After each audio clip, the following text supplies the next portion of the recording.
RBI जितने रुपए के रुपए नोट छापती है उन सभी नोटों के एक एक नोट आपके पर्स में है, तो कुल कितने रुपए आपके पर्स में? ना ना ना, आपके में बताना है आपके पर्स में कितने। तो जब नहीं पता तो बैठ जाओ, मत बात करो।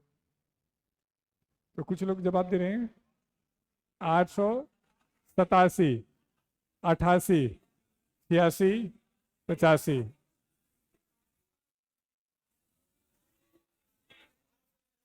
कोई बात नहीं। 885 के साथ कितने लोग? दो। 886 के साथ कितने? तीन। 887 के साथ कितने? 888 के साथ? आप दोनों कहाँ हैं? 880, ठीक है। ठीक है, लिखिए। आरबीआई, आरबीआई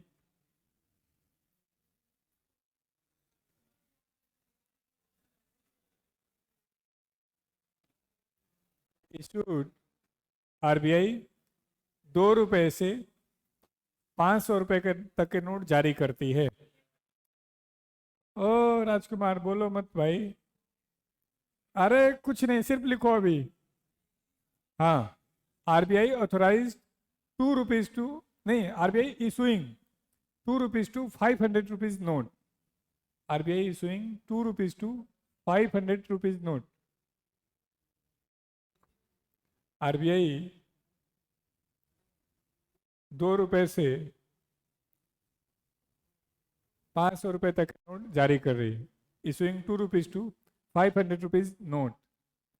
2 रुपए से 500 रुपए तक के नोट जारी कर रही। बट, परंतु,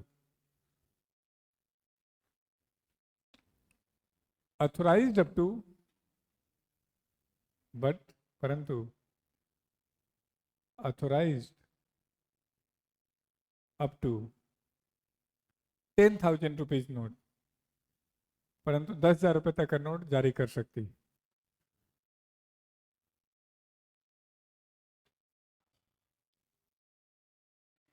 किसी किसी दिन बढ़िया चाय मिलती है, आज मिली है। 10,000 रुपए तक का नोट जारी कर सकती।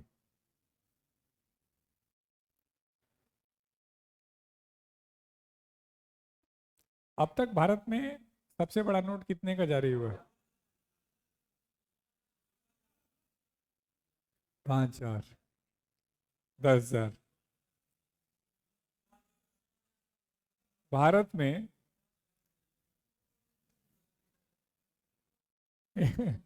ये निकम्मा एक बोल रहा है 50,000।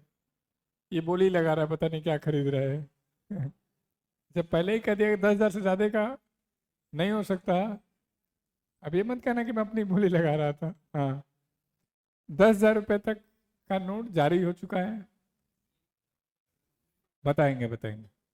5,000 का हो चुका है, 1,000 का हो चुका है। ये 3 नोट जारी हो चुका है। फिर भाइयों, 1978 में इन नोटों को बैन कर दिया गया। क्यों?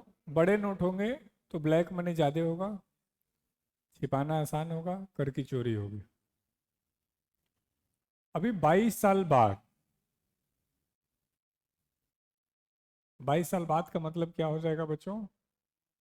इन ईयर 2000, वर्ष 2000 में दोबारा 1,000 का नोट शुरू हुआ। तो जो आपने हमने 1,000 का नोट देखा था, ये नया वाला देखा था जो 2000 में छपा था। पुराना भी दिखाएंगे। तो 1,000, 500, 100, 50, 20, 10, 5, 2।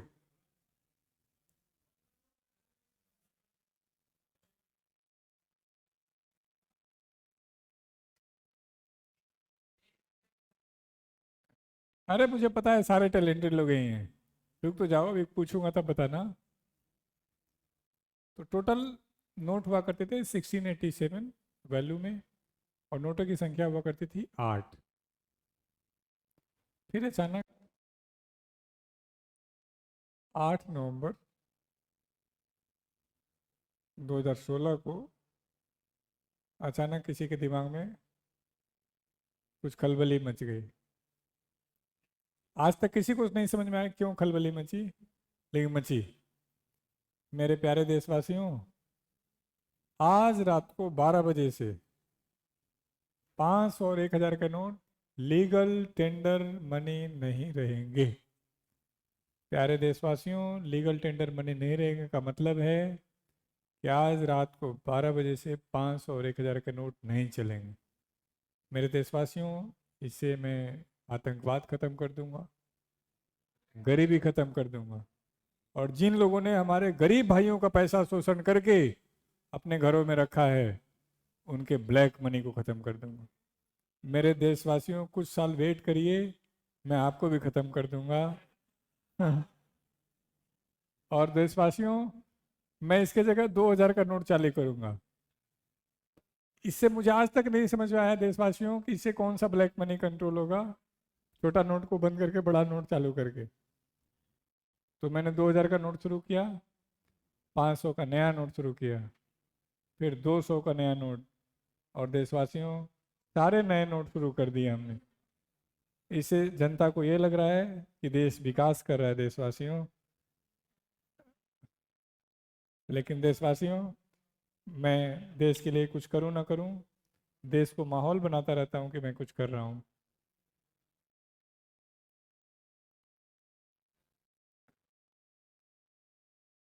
₹2887 हो गए थे। फिर देशवासियों, मुझे पता चला कि मेरे से गलती हो गई है। फिर देशवासियों, मैंने 1 अक्टूबर 2023 को मैंने 2000 का नोट भी बंद कर दिया। और अब देशवासियों, इसकी वैल्यू है 887। तो देशवासियों, ये क्वेश्चन दिल्ली पुलिस में पूछा गया था कि कितने तारीख को नोटबंदी हुआ था। ये क्वेश्चन पूछा जा सकता है कि 2000 का नोट कब बंद हुआ, कितने नोट आज की डेट में चल रहे हैं, इनकी वैल्यू कितनी है, बड़ा नोट अब तक का सबसे बड़ा कितने का छपा है। तो ये चीज़ें आपको लिख लेनी चाहिए। ये जोड़ तो खुद ही लोगे। देखो, झूठ बोलना सीख जाओगे तो सबके प्रिय बन जाओगे। तो अब देख लेना, आपको प्रिय बनना है, अच्छा बनना है। हम्म। शुरू के कब छपा था, या जो दोबारा जो छपा था? कर दोनों बता दो। पूछो राजकुमार। क्या? प- पवन सर ने ज्यादा सदमा तो नहीं दे दिया है? क्योंकि आप बोल कम रहे हो, देख ज्यादा रहे हो। प्रेशर प्रेशर मत लेना, ये सब चलता रहता है। हाँ।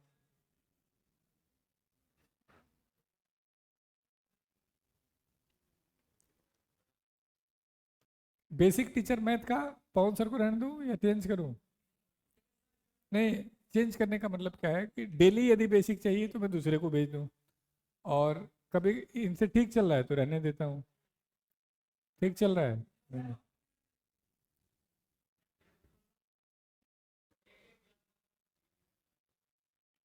ज्यादा दिन बेसिक क्लास में नहीं करना है, भी ध्यान रखना है। 10 से 15 दिन, नहीं तो टीचर्स क्या बदमाशी करेंगे, वो भी पैरेलल परसेंटेज पढ़ाने लगेंगे, वो भी पैरेलल वो पढ़ाने लगेंगे, तो तुम लास्ट में कहीं के नहीं रहोगे। आपने बेसिक में बोलना है जी हमें जोड़ घटाना गुणा भाग क्यूब रूट स्क्वायर ये सब सिखाओ, कैलकुलेशन वही सिखा रहे हैं। बस वो जब सिखा लें तो फिर अपना रेगुलर क्लास में करना। इंग्लिश का बेसिक क्लास क्या होता है यार?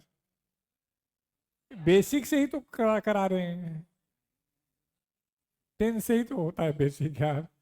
सब्जेक्ट वर्ड फॉर्मेशन तो तुमको आना चाहिए, नहीं आ रहा है। चलो ठीक है, तो इसके लिए दम्बिवाल सर से कहना अगली क्लास में, कोई बात नहीं कि जी आज वो कैब मत पढ़ाओ प्लीज, आज पहले बेसिक पढ़ाओ प्लीज, बस हो जाएगा। हाँ हाँ, तो बोले तो शुरू कराओ नोटबंदी को, डीमोनेटाइजेशन।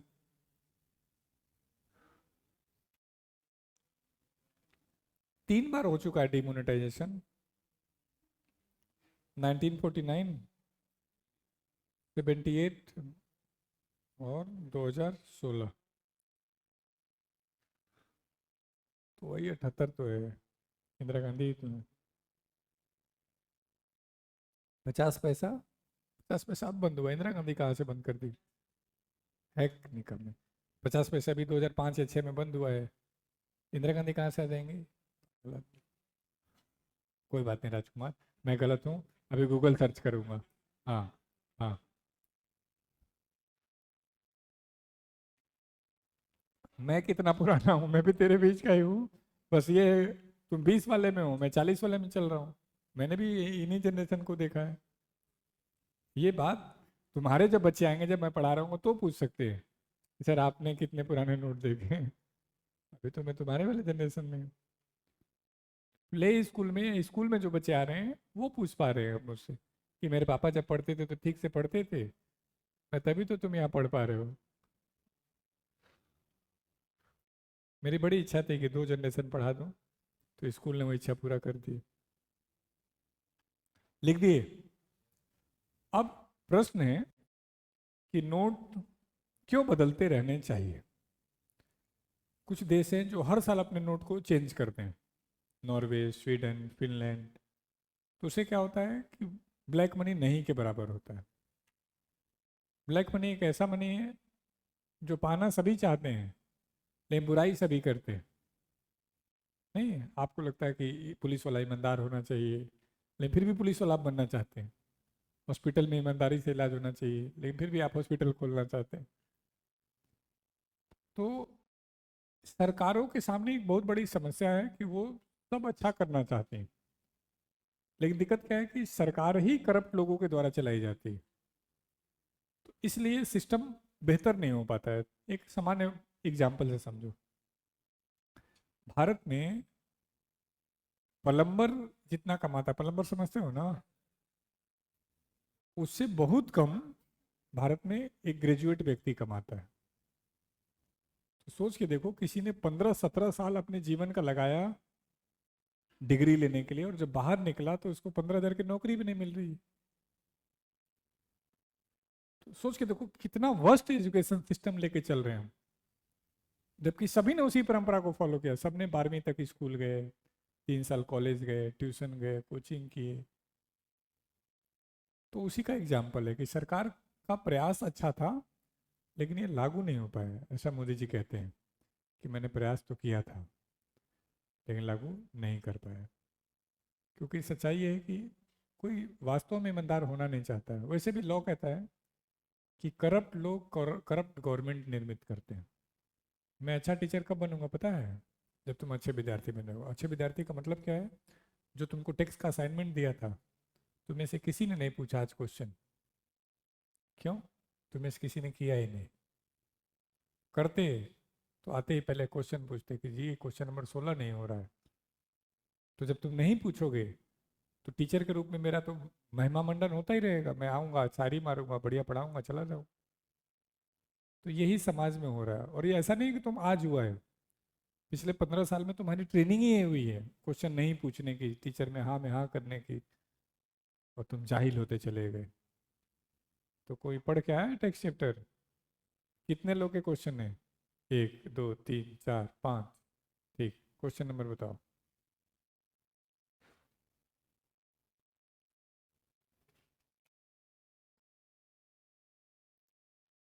क्योंकि कुछ लोग भूल गए हैं, मुझे याद है। हाँ हाँ, क्वेश्चन नंबर देखो, ये भी पढ़ के नहीं है, अभी अभी पढ़ रहा है। पढ़ के आते तो मार्क होता। 16 नंबर क्वेश्चन, यस। हाँ, ये हमने बताया था, ये पुराना क्वेश्चन है, अब ये काम का नहीं है। तो आपको उसको 25% करना है। हाँ, उस साल करेंट अफेयर में है। Yes, good. हाँ, 21वां है।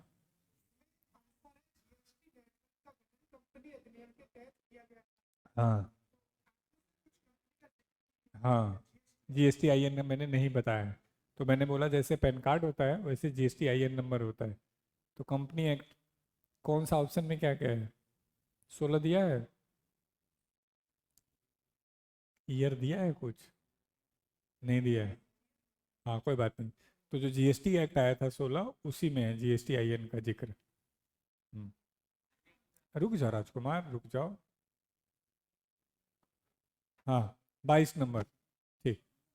हाँ, पेगवियन कर। ठीक है, बताओ भाई, पेगवियन टैक्स क्या होता है? भूल गए? आप बताओ राजकुमार। तो क्यों नहीं किए? अरे नहीं, नकली बात है। आपको डर नहीं लग रहा है कि मारेगा मास्टर यहाँ रखा हुआ है, सर फोड़ेगा? जबकि मैंने कहा था सब कोई पढ़ के आना, मैं किसी से पूछूंगा। रुक जा। तुम बताओ भाई, 18 पेगमेंट टैक्स क्या होता है? तो आप लोग बताइए कि जो नहीं पढ़ के आएगा उसको क्या सजा मिलना चाहिए? अरे सीट नहीं मिला वो तुम्हारी प्रॉब्लम है, मेरी नहीं है। तुमने फीस दिया था, जब हम फीस नहीं छोड़े थे तुम सीट कैसे छोड़ दिए? छोड़ा था हमने 1 रुपया तुम्हारा फीस में। ट्राई तो किए होगे ना कि कुछ कम कर दो। क्या बोला? नहीं कम करेंगे। तो जब तुमको फीस पूरा लिया गया तो तुम सीट क्यों नहीं लिए? उनकी हिम्मत है कि तू बोलेगा वो नहीं देंगे? 5-6 दिन से मैं एक सिस्टम बता दे रहा हूँ। हमने एक वहाँ फॉर्मेट रखा हुआ है, किसी को कोई असाइनमेंट चाहिए तो उसमें लिखना है, और उस लिखने के 3 घंटे के अंदर नहीं मिलेगा तो उन पे फाइन है। आप ओरल बोलेंगे तो नहीं मिलेगा क्योंकि 500 लोगों को डील कर रहा है। तो उसके ऊपर भी प्रेशर है। किसी का कोई अब्सेंट था तो मैथ का असाइनमेंट नहीं मिला, कोई छुट्टी पे था तो उसको ज्योग्राफी का नहीं मिला, इस दिन प्रिंटर खराब था तो इकोनॉमिक्स का नहीं मिला। तो उसके लिए हमने एक फॉर्मेट बनाया हुआ है।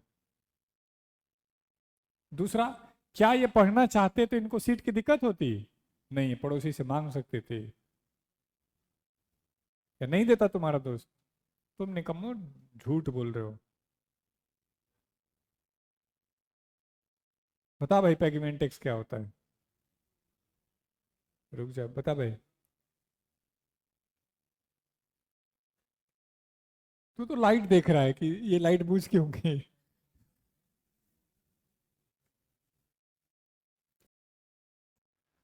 अब सी ऑथर पेगमेन क्या कह रहे हैं? सी ऑथर पेगमेन कह रहे हैं, कई बार आप कमाते हैं, आपके कमाने से कुछ लोगों को नुकसान होता है। तो जिन लोगों को नुकसान होता है उनके प्रति आपकी कुछ जिम्मेदारी है, तो आप उनका मदद करें। तो हमने कहा कि हम कैसे कर पाएंगे? तो हम सरकार ने कहा कि ऐसा करो, हमको दे दो पैसा कुछ एक्स्ट्रा टैक्स के रूप में, हम उस पैसे से उनकी मदद कर देंगे। अब इसका सामान्य एग्जाम्पल समझो। हम आपको पढ़ा रहे हैं तो एसी चला रहे हैं, तो क्या लग रहा है, इन्वायरमेंट को लॉस हो रहा है नहीं हो रहा है? हो रहा है। तो सरकार ने कहा कि ऐसा करो, कार्बन टैक्स दे दो। भारत में नहीं है अभी ये कॉन्सेप्ट, लेकिन दूसरे तरीके से है। ऐसी चीज़ों पे जिससे नुकसान होता है थोड़ा ज़्यादा टैक्स लगा देते हैं। जैसे एसी हो गया, बड़ी गाड़ियाँ हो गई, कोई फैक्ट्री हो गया, तो वो इसी का एग्जाम्पल है। जैसे आप सिगरेट पी रहे हैं तो आसपास वाले लोगों को दिक्कत हो रही होगी नहीं हो रही होगी? जैसे परसों मैं यूपी कहीं गया था, तो किसी से लिफ्ट लेके आ रहा था मैं, तो आगे जो बैठे थे वो बीड़ी पी रहे थे बार बार। मेरा बड़ी गुस्सा आ रहा था, लेकिन चूंकि मैं लिफ्ट लेके आ रहा था मैं कुछ कह नहीं सकता था, तो मैं पीछे वाला शीशा नीचे करके आराम से बैठा था, लेकिन वो मेरे दिमाग पे चढ़ रहा था। तो उससे मुझे नुकसान हो रहा था, तो उनको उसके बदले में मुझे कुछ देना चाहिए, लेकिन वो मैं मांग नहीं सकता। तो सरकार ने उनसे कहा कि ऐसा करो, तुम्हारे सिगरेट पे टैक्स लगा देते हैं। तो सरकार ने अभी 40% टैक्स लगा दिया सिगरेट पर, कोल्ड ड्रिंक पर। तो सब किसका एग्जाम्पल है? पेगवेन टैक्स का। कि वो टैक्स जो समाज के अतिरिक्त भलाई के लिए खर्चा किया जाएगा, क्योंकि आपकी गतिविधि से अतिरिक्त नुकसान हो रहा है। जैसे ये इनके पापा इनके ऊपर 13,000 रुपये खर्च कर रहे हैं, तो कल इनकी मोरल जिम्मेदारी है कि अपनी कमाई का बड़ा हिस्सा उनके ऊपर खर्च करें। ये करेंगे नहीं करेंगे, ये डिपेंड करेगा इनकी नौकरी कैसी लगती है। मान लो छोटी लगी तो अपने बच्चे के ऊपर खर्चा करना होगा, बड़ी लगे तो बांटना पड़ेगा। अगला क्वेश्चन बताओ, समझ पाए पेगमेंट टैक्स? एमपीसी जो भी पूछ रहा है मारो अपने आप को, ये बताया नहीं था तुमको? एमपीसी और एमपीएस हर निकम में जब मन करेगा तब कुछ भी क्वेश्चन पूछ लोगे। मैं बोलता हूँ जब भी कुछ समझाऊं तो क्वेश्चन के आगे लिखा करो। अब कईयों को पेगमेंट टैक्स नहीं अभी समझ में आ गया होगा, लेकिन 15 दिन बाद भूल जाएगा, तो उसके आगे लिखना चाहिए तुमको। पेगमेंट टैक्स का मतलब carbon tax, pollution tax, cigarette tax, alcohol tax, ताकि तुम समझ पाओ कि तुम्हारे इस गतिविधि से किसी को नुकसान हो रहा है तो सरकार वो पैसा लेके समाज की भलाई के लिए खर्च करेगी। नहीं तो फिर 15 दिन बाद तुमको लगेगा ये क्या था। वैसे भी आपको सजेशन दे रहा हूँ, दिमाग में भूलने की क्षमता बहुत ज़्यादा होती है, तो कुछ भी मिले तो लिखा करो कॉपी पे। अभी के लिए नहीं पढ़ रहे हो, 6 महीने बाद के लिए पढ़ रहे हो, तो 6 महीने तक सब भूल चुके होगे। तो कॉपी तो इतनी सॉलिड होनी चाहिए कि चुटकुला कहानी तक भी शॉर्ट में लिखा हो, ताकि आपको को रिलेट कर पाए आप। लेकिन उसके लिए आपको क्लास में एक्टिव बैठना होगा हर बात लिखने के लिए। अगला क्वेश्चन बताओ। हैं? पैरेलल इकोनॉमी, ओके, समानांतर अर्थव्यवस्था।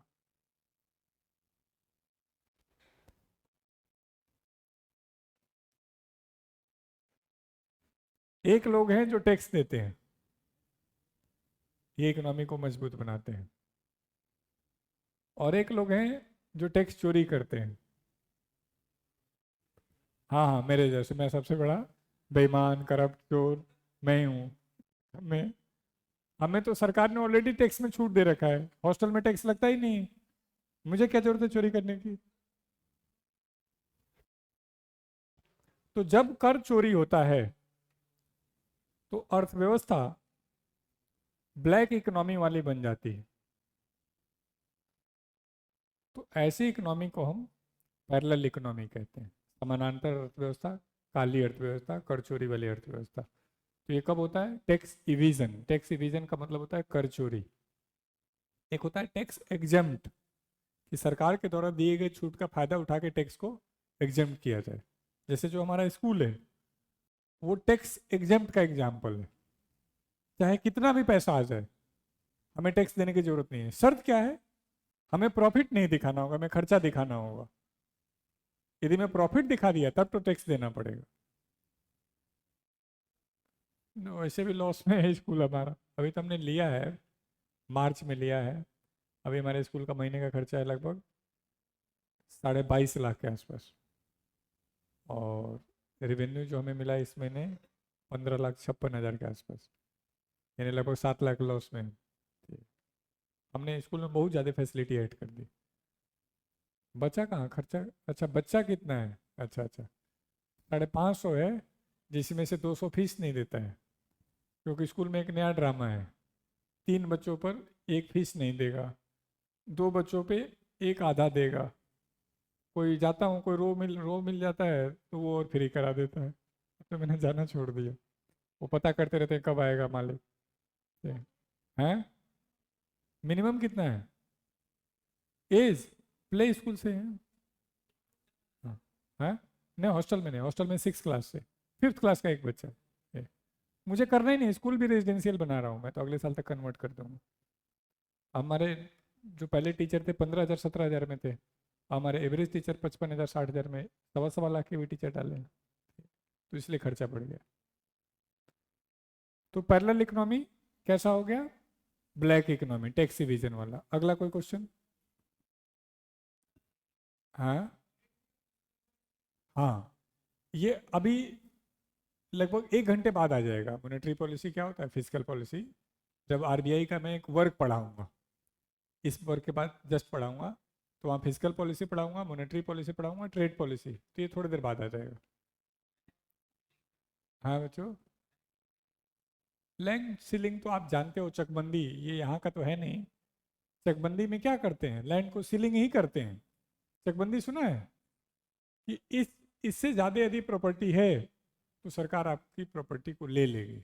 जब देश आज़ाद हुआ था नया नया, तो ऐसे नहीं, ऐसे समझो, जब हम आज़ादी की लड़ाई लड़ रहे थे तो हमने लोगों से वादा किया था कि हमारा साथ दो, हम एक ऐसा देश बनाएंगे जहाँ कोई गरीब अमीर नहीं होगा। तो आज़ादी के बाद लोगों ने पूछा कि भाई हमारे पास तो ज़मीन भी नहीं है। तो सरकार ने क्या किया, जिनके पास ज़्यादा ज़मीन थी उनसे लेके कम वालों को देना शुरू कर दिया। तो जिनके पास ज़्यादा थी वो सुप्रीम कोर्ट में पहुंच गए कि राइट टू प्रॉपर्टी तो फंडामेंटल राइट है, और फंडामेंटल राइट छीन कैसे सकते हैं। सुप्रीम कोर्ट ने कहा बात तो सही है, इनकी आप प्रॉपर्टी नहीं ले सकते। फिर आगे पॉलिटी में आप सीखेंगे, एक आर्टिकल है 143, जिसके तहत भारत सरकार सुप्रीम कोर्ट से हेल्प ले सकती है। तो भारत सरकार ने सुप्रीम कोर्ट से कहा कि आप बताओ हम क्या करें, दे रहे हैं तब दिक्कत, नहीं दे रहे हैं तब दिक्कत। तो सुप्रीम कोर्ट ने कहा कि ऐसा करो, कॉन्स्टिट्यूशन में एक 9 शेड्यूल जोड़ो, और जो मैटर उसमें डाल दोगे वो मैटर हमारे पास जजमेंट के लिए नहीं आएगा, हम उस पर केस ही नहीं लेंगे। और भूमि अधिग्रहण को उसी में डाल दो, और एक नया कानून बनाओ, चकबंदी कानून, और राज्य की पॉपुलेशन के हिसाब से लिमिट कर दो, सीलिंग लगा दो कि इससे ज़्यादा किसी के पास प्रॉपर्टी होगी तो सरकार ले लेगी और उनको दे देगी जिनके पास नहीं था। तो बहुत लोग का विरोध हुआ, तो लोगों ने बहुत फ्रॉडबाजी भी किया। घर में कुतिया रहती है, उसका नाम लिली है, तो लिली को दिखा दिया कि लिली कुतिया नहीं है, लिली मानव है। फिर फिर फिर रामू के घर में कोई नौकर रहता है, एक माली के घर में कोई नौकर रहता है, उसको भी अपना मेंबर दिखा करके उसके नाम से दिखा दिया। रामू को पता ही नहीं कि मेरे नाम से जमीन है, रामू कुछ बोले तो पीटे। और तो ये सारे ड्रामे हुए हैं देश में। तो लैंड सीलिंग उसी को कहते हैं, सीमांकन करना, सीमित करना। जैसे भी भू यूपी में होने जा रहा है दोबारा, सॉरी बिहार में, भूमि मापन का ओरिजिनल, अभी तो जिसका जहाँ जो कब्जा है वही चल रहा है। हाँ, रोक दिया।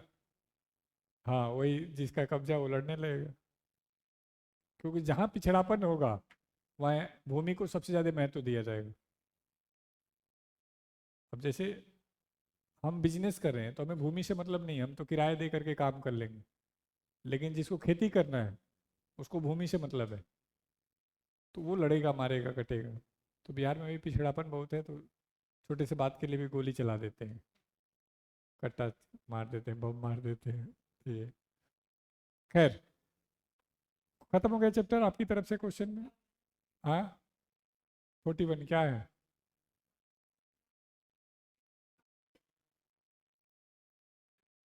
हाँ, बजट चैप्टर आएगा तो मैं वहाँ बताऊंगा 3 प्रकार के फंड हैं, consolidated fund, public account fund और कॉन्टीजेंसी फंड।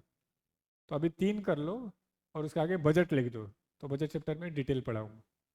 अगला क्वेश्चन है, अब तो नहीं है, शुरू में था जब अलग अलग राज्यों में अलग अलग, वो नहीं आएगा। अब तो जितना, अब तो सरकार बदल गई, अब क्या, आप कमाओ, जितना खरीद सको खरीदो, हमें टैक्स दो।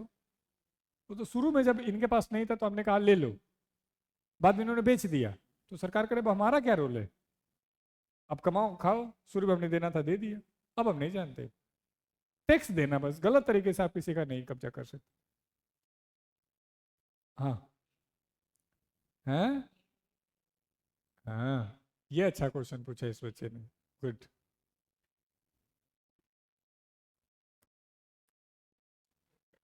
एड वोलरम टैक्स,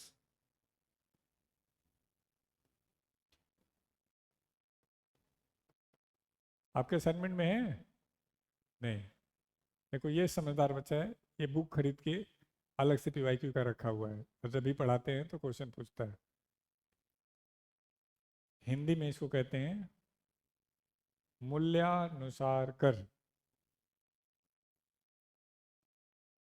और एक टैक्स होता है, देखो यही स्टडी है, आप पूछोगे ना तो टीचर के पास बहुत कुछ है बताने के लिए। हमने पहले दिन कहा था कि कोचिंग का पर्पज पढ़ाना है ही नहीं, कोचिंग का पर्पज डाउट पूछना है, लेकिन उसके लिए आपको पढ़ना पड़ेगा। कह जी आप लोग पागल बना रहे हो, पढ़ना पड़ेगा, पढ़ना पड़ेगा, कितना पढ़े विशिष्ट कर। सही बात है। रात को 12 बजे किसने सोचा था कि क्लास करना पड़ेगा जीवन में? किसी ने नहीं सोचा था। हाँ, लेकिन करना पड़ रहा है। विशिष्ट कर।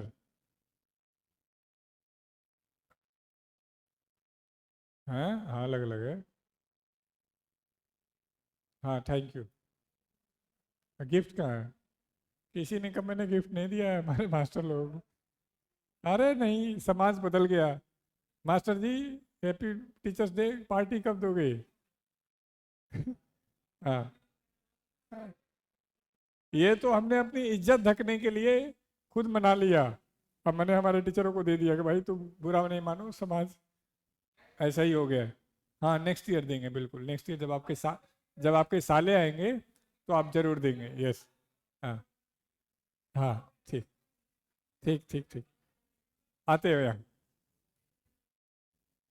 टीचर्स डे खत्म हो गया, इसीलिए आपने वो बोला था, बधाई दी थी। Yes sir. अब हमने कहा टेक्स्ट को भी कई तरीके से बांट सकते हैं। एक डिवीजन हुआ है यहाँ एडवोलरम टेक्स्ट, और एक डिवीजन हुआ है स्पेसिफिक टेक्स्ट। तो सोच के बताओ बच्चों, जब आप पेट्रोल खरीदने जाते हो तो पर लीटर टैक्स देते हो या टोटल अमाउंट पर टैक्स देते हो? पर लीटर। तो जब आप टैक्स क्वांटिटी के हिसाब से दो कि पर लीटर इतना टैक्स है। दूसरा क्या हो सकता है? जब आप बस में यात्रा करते हो तो आप जो तत्काल में टिकट लेते हो, या थर्ड एसी में लेते हो, सेकंड एसी में लेते हो, फर्स्ट एसी में लेते हो, उसका देखोगे टैक्स रेट अलग अलग हो जाएगा। तो इसको कह सकते हैं क्वालिटी के हिसाब से।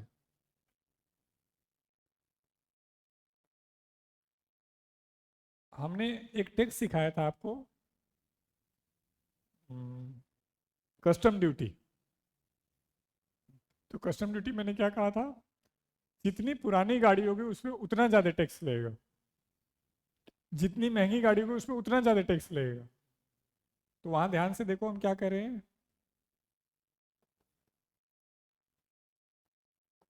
तो ये सारे कौन से टैक्स हैं? Specific tax. जिस टैक्स के आगे ड्यूटी लग जाए, एक्साइज ड्यूटी, कस्टम ड्यूटी, तो सब किसका एग्जाम्पल होगा? स्पेसिफिक टैक्स का। कि एल्कोहल बना है तो एल्कोहल पे टैक्स, विस्की है तो उस पर अलग टैक्स, रम है तो उस पर अलग टैक्स, एल्कोहल का मात्रा है तो उस पर अलग टैक्स। तो ऐसे टैक्स को हम विशिष्ट टैक्स कहते हैं। और एक होता है मूल्य के अनुसार, अकॉर्डिंग टू वैल्यू। एडवोलरम एक लैटिन वर्ड है, और लैटिन में एडवोलरम का मतलब ही होता है अकॉर्डिंग टू वैल्यू, मूल्य के अनुसार कर।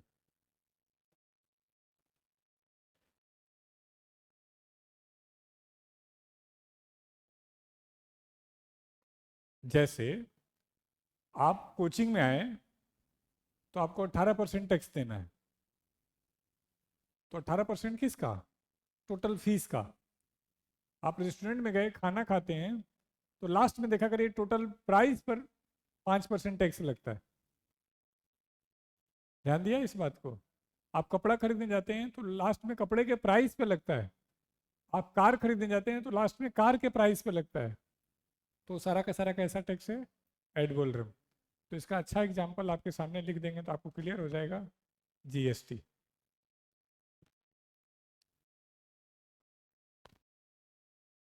अब ऑप्शन ढूंढिए, है उसमें मूल्य के अनुसार लगने वाला कर। अरे राजकुमार, हमें तो डिटेल समझाना होगा। और कोई क्वेश्चन है? रुक जाओ। हाँ, गोल्ड स्पेसिफिक टैक्स में आ जाएगा। क्वांटिटी में, सॉरी क्वालिटी में।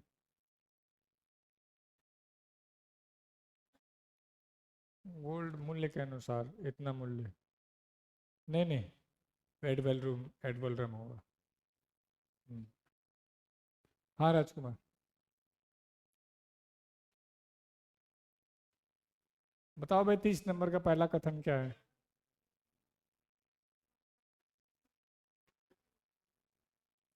हैं? 30 नंबर में पहला क्वेश्चन।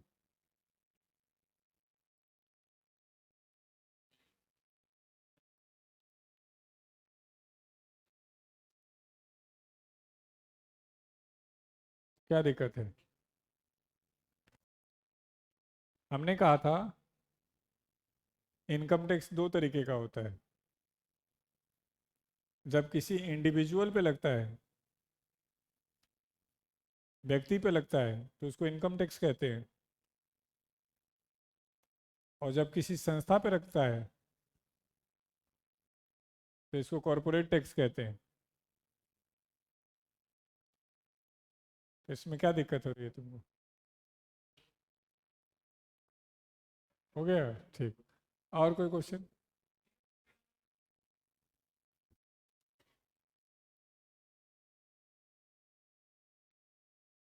है? देखियो, कह रहा है पेगवियन टैक्स बताओ।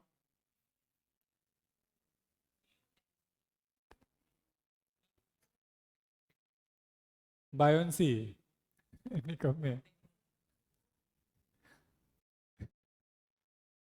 कौन सा बुक लेके आ गया, दिखाइयो कवर पेज। अच्छा ये हमारा वाला ही। ये एक बुक मैंने लिख के रखी, इसको 6 लाख में सेल की थी।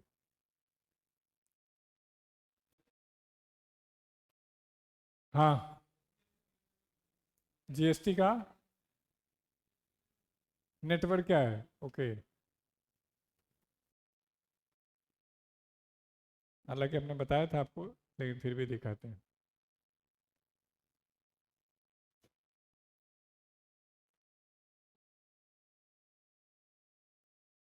ये दिखाया था आपको शायद, ये वाला इमेज, ऐसा कुछ कि हर कंपनी का अपना एक जीएसटी नंबर होगा और जीएसटी आईएन के रूप में कहा जाएगा। अब हमें जीएसटी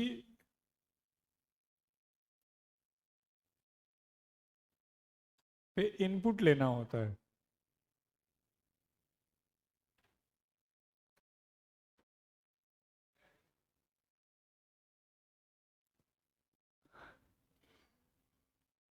इतने नेटवर्क में आएंगे, तो उसमें क्या जानना चाहते हो?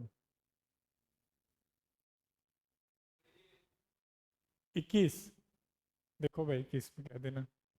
तुम तो वैसे भी पढ़ नहीं रहे हो। ये निकम्मे निशान तक नहीं लगाए किसी टेस्ट में, पेपर में। है नहीं तुम्हारे पास? अच्छा टेक्स्ट वाला नहीं है। अच्छा न्यू है, फिर यार गलत फंस रहे हो तुम बार बार। कौन सा? 21 में सही। Central hold 100% stake in GST network.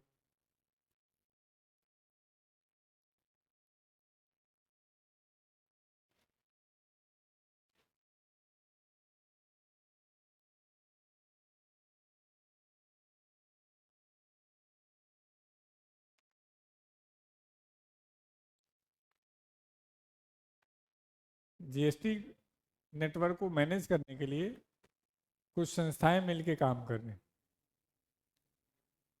जिसमें सेंट्रल गवर्नमेंट का शेयर कितना है? 24.5।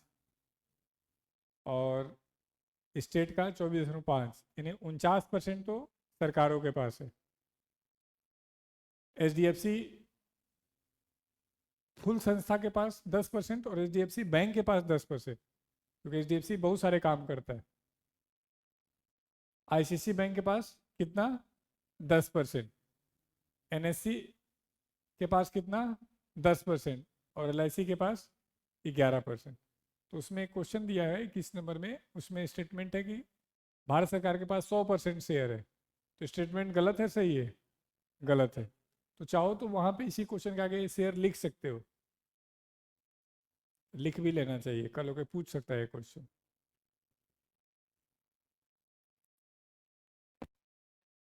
है? इसी क्या है? ये मुझे लगता है उनके लिए यूज़ कर रहे होंगे। कौन सा 8 स्टेट हमारे पास यूटी बोल रहे हैं, यूटी के सेंस में यूज कर रहे होंगे, यूनियन टेरिटरी के।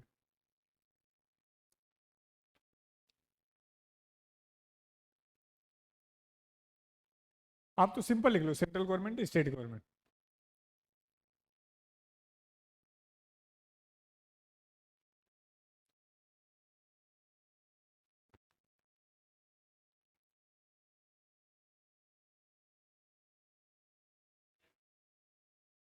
किसकी?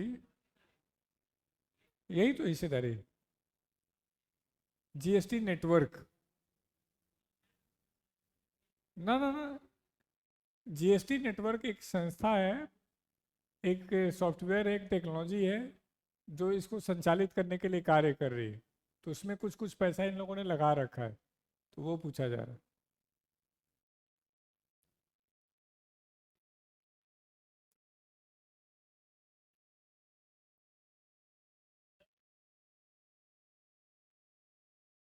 पेमेंट टैक्स या expenditure tax? Carbon tax future में हो सकता है, आ जाए, अभी तो नहीं है। ऑलरेडी भारत में टैक्स रेट इतना ज़्यादा है, जितने एलिट क्लास है आ सकता है, आ जाएगा। मोदी जी को बस समझाओ कि इसके आने से फायदा होगा। अब देखिए ध्यान से, 11 साल तक 4 स्लैब लगा रहा, अचानक 2 स्लैब हटा दिया और लोग ताली बजा रहे हैं कि मोदी जी कितने अच्छी काम कर रहे हैं। यानी मैं फाइन ज़्यादा ज़्यादा लगा के और थोड़ा छोड़ छोड़ दूँ तो तुमको लगेगा सर तो बहुत उदार है। तो मोदी सरकार ऐसे ही करती है। तो उनको यदि समझाने में हम सक्षम रहे कि कार्बन टैक्स लगाने से देश में पोल्यूशन कम हो जाएगा, लगा देंगे। अब मजाक की बातें अलग हैं, वो वास्तव में अच्छा काम कर रहे हैं, क्योंकि शक्ति चाहिए। हैं? 38 नंबर भाइयों, ये लोग खत्म नहीं करने देंगे आज ये, अगला चैप्टर शुरू ही नहीं हो। ये निकम्मे, मार इसको। 38 नंबर क्वेश्चन पे हमने बात नहीं किया, देखना बच्चों।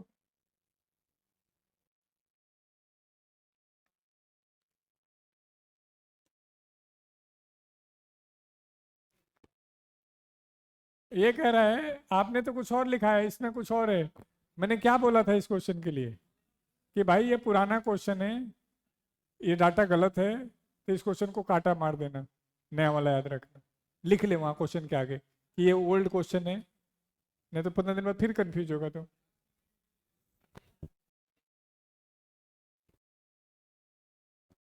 बहुत हो गया भाई, आ जाओ वापस। तुम निकम्मो खुद तो कर नहीं रहे हो, मेरा टाइम और खराब करो। और बाद में पता है क्या, तुम ही कहोगे कि सिलेबस पे टाइम नहीं कराते हैं, सॉरी टाइम पे सिलेबस नहीं कराते हैं। हाँ, कहाँ तक पहुंचे थे? टैक्स बॉयंसी फिर बता दूंगा। बेसिकली जैसे जैसे इनकम बढ़े उसी रेशियो में टैक्स बढ़ना चाहिए। वो क्या है?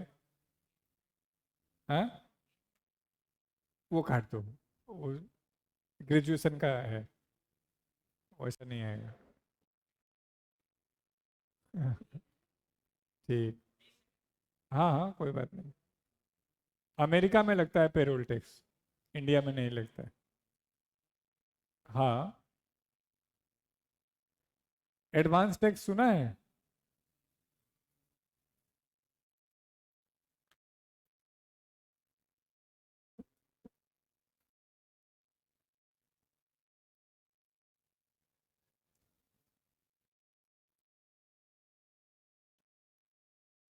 टीडीएस सुना है? टीडीएस।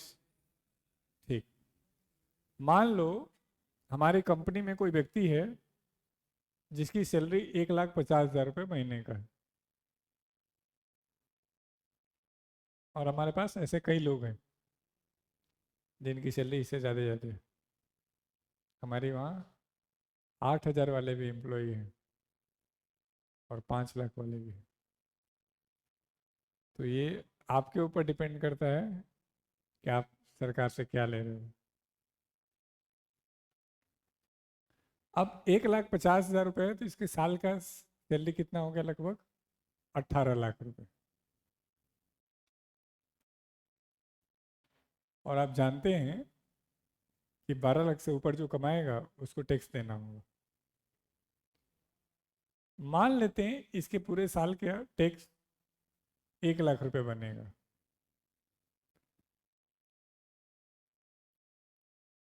लेकिन दिक्कत क्या है कि ये कमाता है खर्च कर देता है, कमाता है खर्च कर देता है। अब साल पूरा हो गया, सरकार टैक्स मांग रही है, कह रहा मेरे पास है ही नहीं, खर्च हो गया। सरकार इसको ढूंढ रही है, भाग रहा है। अब देखो ध्यान से, इसकी कोई गलती नहीं है, इसकी एक ही गलती है कि इसने ज़्यादा कमा लिया, लेकिन फिर भी इसको भागना पड़ रहा है। ये तो गलत है। तो अब इस गलती को सुधारने के लिए क्या किया जाए? तो सरकार कह रही है हमसे कि ऐसा करो, जब इसको सैलरी दो तो 10% काट दो, इसको सिर्फ 1,35,000 दो, और हर महीने वो 10% हमारे पास जमा कर दो। अब साल के अंत में देखा जाएगा कि इसका जितना पैसा आया है, 1,80,000 रुपया आ गया, तो क्या इसका टैक्स 1,80,000 बन रहा है? तो पता चला नहीं, इसका टैक्स सिर्फ 1 लाख बन रहा है। तो सरकार क्या करेगी? 80,000 रुपया इसको विथ इंटरेस्ट वापस कर देगी। इससे दो फायदे हो गए, इसके पास पैसा सेव हो गया, उसकी जो लीगल प्रॉब्लम थी वो प्रॉब्लम खत्म हो गई। मान लो एक तरीका था कि आप साल का एक बार फीस देते तो मैक्सिमम परिवार में दिक्कत होती। हमने बीच का रास्ता निकाला कि ऐसा करो, मंथली दे दो। हम और आसान कर सकते थे, डेली कर देते कि 3 दिन छुट्टी पे जा रहे हो उसका मत दो, 27 दिन दे दो।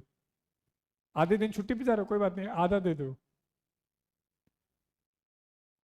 नहीं, वो अच्छा हो सकता है, लेकिन हम नहीं चला पाएंगे वो। पैसा चलाने के लिए होटल बनाना पड़ेगा। तो ऐसे समस्या से बचने के लिए कुछ देश क्या करते हैं, पेरोल टैक्स का कॉन्सेप्ट लेके चलते हैं कि आप कैलकुलेट करके रखो इसका कितना टैक्स बच रहा है, बन रहा है, उसको दे दो काट करके। भारत में इसको एडवांस टैक्स के नाम से जानते हैं, भारत में इसको टीडीएस के नाम से जानते हैं। अमेरिका में डायरेक्ट काट के लगाते हैं कि इसको इतना पैसा दो, काट के दो। देखो, अच्छा है, तो वैसे है, वो अलग डाटा कि टैक्स के हिसाब से, दैट इज पेरोल टैक्स। अब क्वेश्चन क्या था, ऑप्शन क्या था, ढूंढ लो प्लीज। अब टैक्स चैप्टर का मत पूछना है, 2 लाइन पढ़ाने दिए हो आज। कहाँ तक थे हम? कितने रुपए का नोट छापते हैं? अब भाइयों प्रश्न है, एक का नोट कौन छापता है? वित्त मंत्रालय। तो लिखो, नोट ऑफ 1 रुपीज, 1 रुपए का नोट, एंड ऑल क्वाइंस। जैसे ये बुक है ना जो राकेश सर वाली, इसमें सबसे अच्छा कुछ है तो इकोनॉमिक्स है, तो उसमें हमने सारे क्वेश्चन डाल दिए थे, बहुत सारे क्वेश्चन।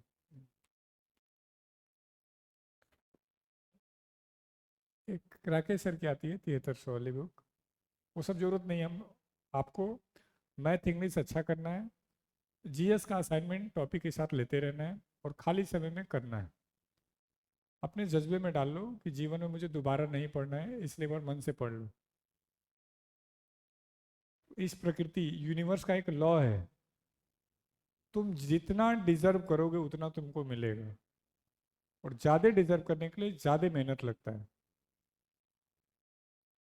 ये गेम यदि समझ जाओगे जीवन में, तो इस मरते मरते जब मर रहे होगे तो जीवन की सारी खुशियां मिल चुकी होंगी।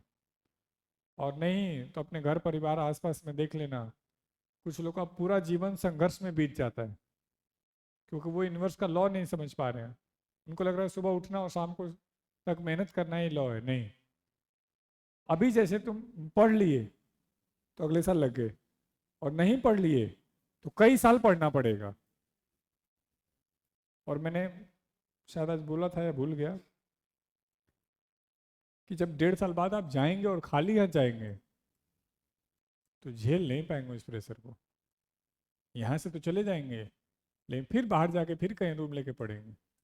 और जब एक दिन आएगा जब फाइनली आप डिसाइड करेंगे कि नहीं अब पढ़ाई नहीं करूँगा, प्राइवेट नौकरी करूँगा, तब आपको रियल दुनिया के औकात आएगी सामने कि 15,000 रुपये देने वाला भी धमका रहा होगा। हम अपने ही एम्प्लॉय को देखते हैं, रात को 12:30 तक क्लास चलती तब उनको जगा के रखते हैं, अदरवाइज वो 9 बजे सो जाते।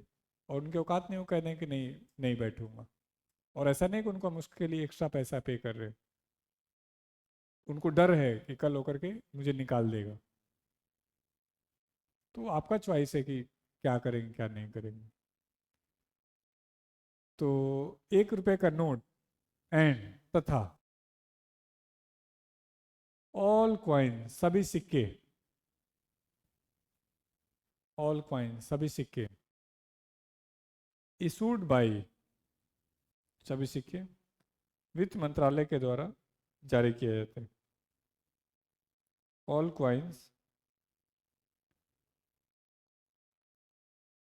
एंड नोट ऑफ 1 रुपीज, 1 रुपए का नोट और सभी सिक्के वित्त मंत्रालय के द्वारा जारी किए जाते हैं। Issued by ministry of finance, वित्त मंत्रालय के द्वारा जारी किए जाते हैं।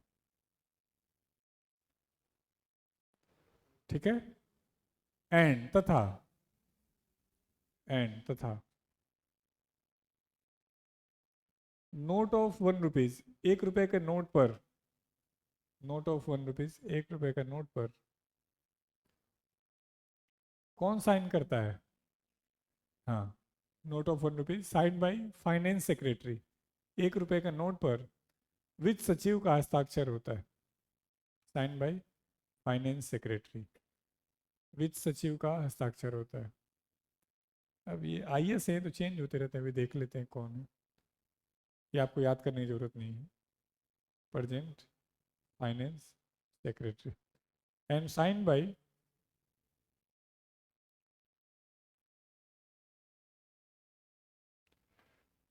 Finance secretary.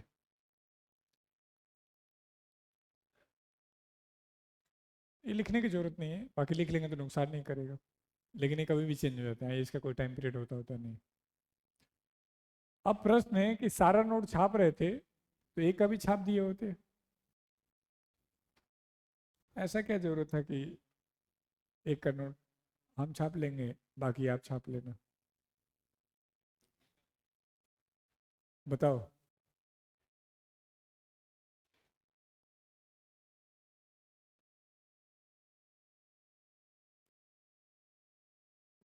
ये देखो, ये हमारा 10,000 का पुराना नोट है।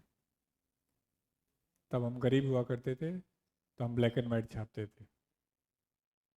डिज़ाइन सेम, अभी 5,000 का दिखाऊंगा उसका भी डिज़ाइन सेम होगा, 1,000 का भी सेम होगा। तो हम बहुत ज़्यादा आर्टिस्ट नहीं थे। मोदी जी के आने के बाद डिज़ाइन बहुत सारे चेंज हुए हैं, देखो सेम। अच्छा, बड़ा करेंगे तब दिखेगा। गांधी जी नोटों पर 2,000 में है, उससे पहले अशोक स्तंभ हुआ करता था। बैक अलग है, फ्रंट अलग है। तो जब सभी नोटों पे फ्रंट में आए 2,000 में आए, बैक पे आए हैं 87 में। हैं? हाँ, अभी भी अलग अलग छपता है, सब लिखाऊंगा। हाँ,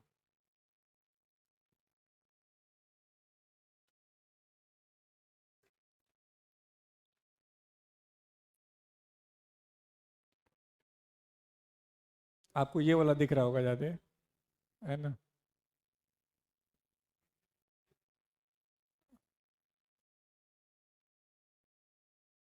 भाइयों, प्रश्न है कि why 1 rupees note issued by ministry of finance. तो ये आपका होमवर्क रहेगा, आपको ढूंढ के लाना है। बता दोगे? रुको, बता देंगे तो इनको अवार्ड भी दे देंगे, बताओ तो। अच्छा, तो घाटे का काम आरबीआई नहीं करता है। ओके। अच्छा, अब 2 रुपए के नोट में तुम पक्का टीचर बन सकते हो। हाँ राजकुमार पीछे हाथ उठा रहे थे। हाँ हमारे पास कुछ गिने चुने लोग हैं जिन पे हमें प्राउड है, तो कोशिश करना है उनका सम्मान बने रहने देना। यदि कोई पीढ़ी अपने पूर्वजों को सम्मान के नजर से नहीं देखती है तो पूरी नस्ल खराब हो जाती है। ठीक कह रहे हो, झूठ बोलते हैं। तो ऐसे समाज में बहुत सारे लोग होते हैं जो असंतुष्ट होते हैं, तो वो लोग हिंसक हो जाते हैं, अलग पार्टी बनाते हैं, अलग संस्था। लेकिन दिक्कत क्या है कि आप मेरे हिस्से में तब टकराए जब आपका विचार बन चुका है किसी समाज को लेकर के, किसी पार्टी को लेकर के। तो अब मैं सोचूं कि 6 महीने में मैं आपका विचार बदल दूं तो असंभव है, सिलेबस ही नहीं पूरा होगा। तो आप अपने विचार का सम्मान रखें। हमारे क्वेश्चन का होमवर्क है, सिर्फ 2 लाइन पढ़वाए हो आज, लेकिन चलो टेक्स्ट का चैप्टर मेरी तरफ से ऑफिशियली खत्म हो गया। Why 1 rupees note issued by ministry of finance. कल क्लास है, कल सबका जवाब चाहिए। हाँ हाँ जवाब तो यही है, कल देखेंगे।